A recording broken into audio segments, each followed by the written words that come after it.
Olá! A Agência Estadual de Vigilância em Saúde traz para você mais um webdoc. Dessa vez, uma parte da história da hanseníase em Rondônia. De um lado, um passado, onde pessoas sofreram com o isolamento compulsório. Do outro lado, o presente, pessoas e instituições que juntos estão vencendo o estigma deixado pela doença. Você é o nosso convidado para assistir essa história. Quando ele disse para mim que o mundo acabou, sabe? Eu tinha filho, marido, meus filhos pequenos, meu marido tinha casado fazia pouco tempo. Então aquilo para mim foi a pior coisa do pior. Naquele tempo as pessoas isolavam as pessoas, né? Não podia ter comunicação, não podia viver junto, tinha 8 anos naquele tempo. Aí eu vivia com meu pai, só que meu pai, ele também separou da gente. Ele abandonou a gente. A história da hanseníase em Rondônia se entrelaça com a chegada da estrada de ferro Madeira-Mamoré em Porto Velho, episódio que impactou profundamente a saúde pública local. O cenário de sofrimento levou à criação de 2 instituições marcadas pela dor da separação, o Educandário Belisário Pena e a Colônia Jaime Abiantar. Os nomes Belisário Pena e Jaime Abiantar fazem alusão a 2 sanitaristas que estiveram no início do século XX aqui em Rondônia. Eles estavam pesquisando, ao longo da estrada de ferro Madeira-Mamoré, as doenças que estavam dizimando milhares de trabalhadores.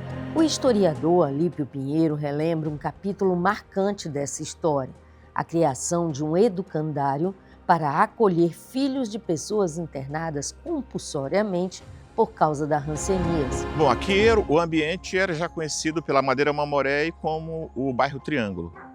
Então, distante do bairro Triângulo, em terras que pertenciam ao antigo Hospital da Candelária, que prestou serviço para a Madeira-Mamoré, um local desativado ali, uma senhora chamada Eunice Weaver, que era da sociedade, né? Ela já acostumada a desenvolver trabalho de benfeitoria para a comunidade, ela entrou em contato com as irmãs do Maria Auxiliadora, e aí acertaram que aquelas crianças cujos pais estavam em tratamento da hanseníase, que na época era chamada de lepra, que era uma doença que isolava, e eles não poderiam ficar porque o ambiente não permitia no hospital, porque não tinha um local adequado para tratar essas crianças então eram jogadas para as famílias, para os familiares, que por sua vez não estavam aguardando, não podiam, e as crianças ficavam na rua, ficavam de qualquer jeito. Então a ideia da dona Eunice seria construir um educandário. E aí ela vem com as irmãs Maria Auxiliadora, com algumas pessoas ligadas ali à catedral, ao bispo da época, e aí nasce a ideia de se construir esse educandário, e deram o nome de Belisário Pena. No entanto, a tentativa de amenizar o cenário de dor não era suficiente para enfrentar os profundos problemas socioeconômicos que contribuíam com a disseminação da doença. As casas eram de palafitas, não tinha esgoto, não tinha banheiro, os mictórios eram fora de casa, as pessoas faziam fezes no chão, os porcos, os animais, as galinhas comiam, levavam para dentro de casa, a presença de ratos e assim por diante. Hoje restam apenas as ruínas do Educandário Belisário Pena, construído em 1952 e administrado pela Federação Nacional Eunice Weaver. Poucos dão depoimentos, mas o local ainda guarda a memória de dor, exclusão e também de gestos de solidariedade. Como aquele local já era um local adequado para isso, porque eram terras de um hospital, foi cedido para ser construído ali esse educandário. Mas quem vai construir não é o território, é dinheiro de particulares, de empresários que patrocinaram, sob o controle da dona Eunice Weaver. E aí com o apoio da Igreja Católica. O educandário ele não é uma obra que nasce do governo, é uma obra que nasce da comunidade. Rondônia caminhava a passos lentos junto com o Brasil. Enquanto no Brasil foram construídos de 1924 a 1945 40 hospitais colônias, aqui em Rondônia, em 1952, foi concluído o Educandário Belisário Pena e em 1954 foi construído o Hospital Colônia Jaime Abiantar. Todos com a política segregacionista. Na comunidade Santa Marcelina, em Porto Velho, está outro marco dessa história, o Hospital Colônia Jaime Abiantar. Inicialmente, suas casas abrigaram famílias japonesas.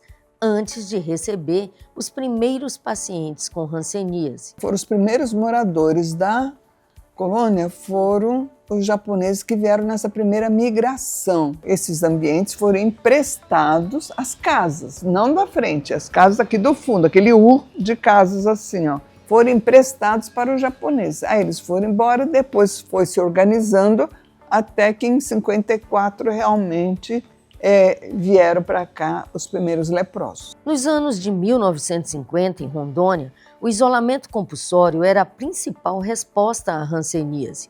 Na década de 1970, com a chegada das Irmãs Marcelinas, a história começa a mudar. Em 75, olha quantos anos depois, porque era isso aqui público, era do governo.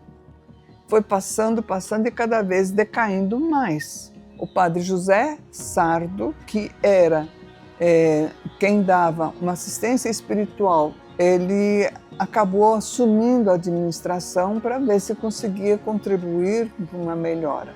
E acabaram assumindo essa missão.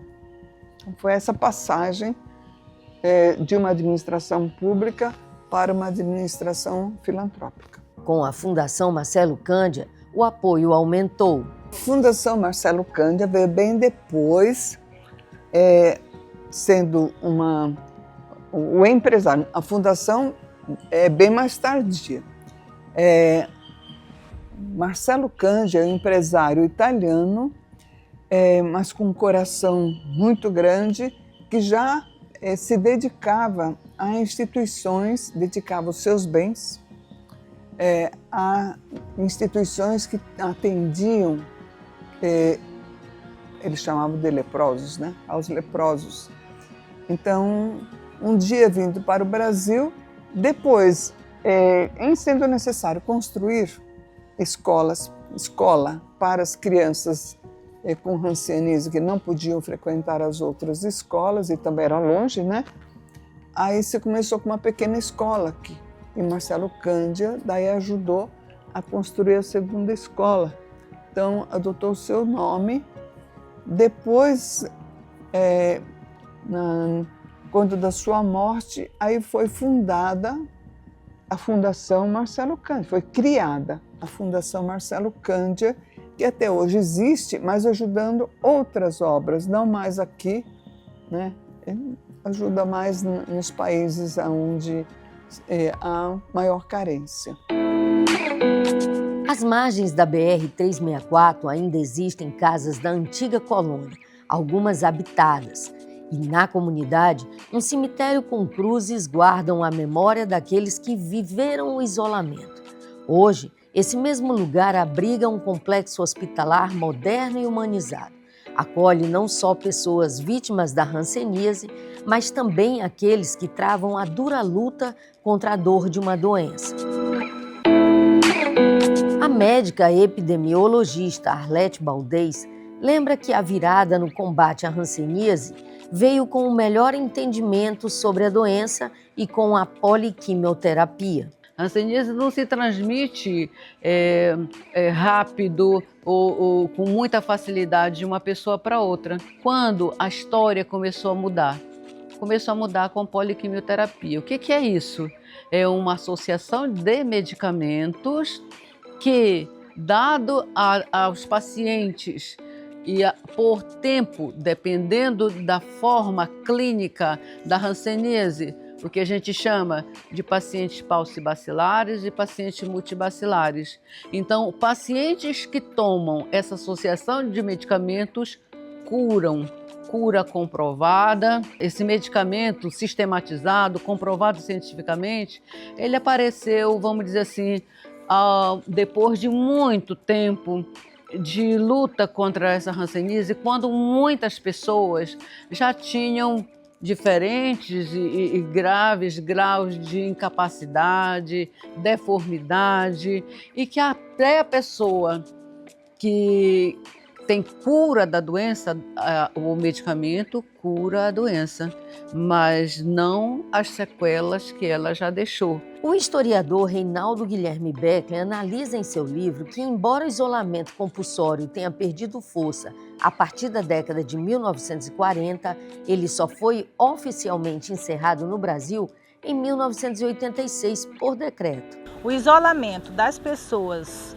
diagnosticada com Hanseníase, que à época era lepra, ocorreu porque o tratamento era separar essas pessoas para conter a doença. Hoje, o tratamento é ambulatorial, dura 12 meses e tem cura. Agregado a esse tratamento, tem os grupos de autocuidado, muito importante para o cuidado dessas pessoas na corresponsabilização do tratamento da hanseníase. Mas somente na década de 90, a poliquimioterapia foi incorporada ao SUS. A poliquimioterapia, o acesso dela na saúde pública foi no começo da década de 90, quando ela foi incorporada no tratamento da hanseníase, os serviços públicos, capacitações e monitoramento dos casos e realmente comprovação de cura dos pacientes. Atualmente,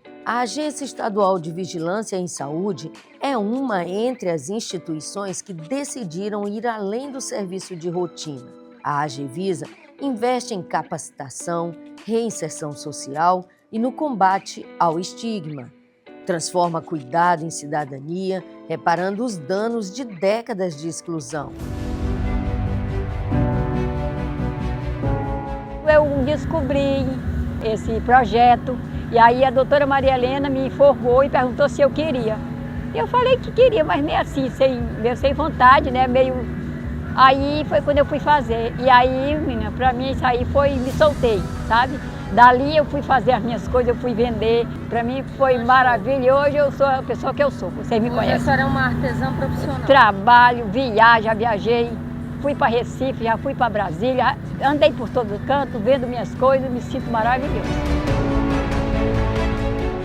Nossa equipe de hanseníase trabalha muito bem. Além de executar ações de vigilância, de prevenção, de controle, a nossa equipe vai mais adiante. Além de todo esse trabalho técnico, reintroduzir ele no trabalho. Hoje, o governo do estado de Rondônia saiu do estigma do educandário para vencer todas as dificuldades com esse público específico. Essas ações redundaram em unidades de saúde humanizadas, preparadas, acolhedoras para esse público que outrora sofria a dor do estigma em superação e autoestima. Nós investimos e fizemos um trabalho social com os pacientes e os seus familiares, criando um desfile de moda de arte biohans, onde essa inclusão fez com que esse público específico tivesse todo acolhimento e a sua estima elevada, trazendo ele para o seio da sociedade. Encerramos aqui o nosso webdoc. Fazemos alusão ao mês do Janeiro Roxo, mês de conscientização e combate à hanseníase. Faça parte dessa história, compartilhe o nosso vídeo. Essa é uma produção da Assessoria de Comunicação da Agência de Vigilância em Saúde de Rondônia. Até mais!